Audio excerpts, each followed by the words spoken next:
Быйыл 95 yaşын тутырган тыл ветераны Асия апаның Сабантуйга берген бүлегине рәхмәт әйтеп,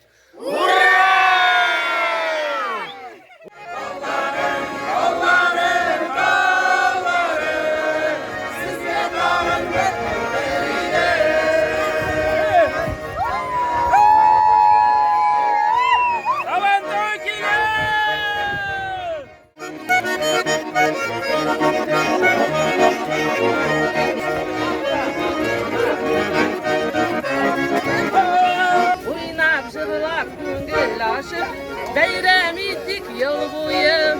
Әлі шегелген қолдаулыға да бар.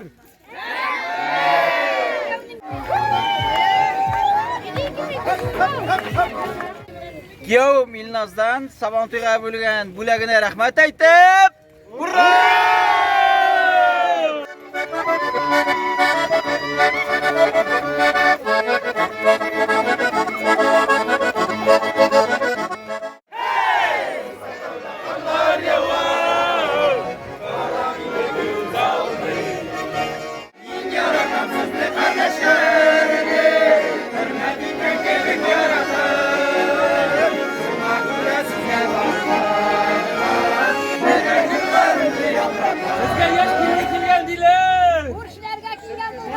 Bizler dugre, kurşlardadır. Kırıp bağırıyor.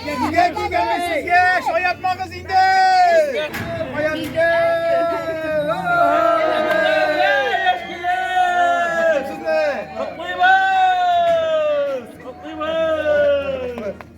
Yaş kilen kilgen iken, sülgüsü motor iken!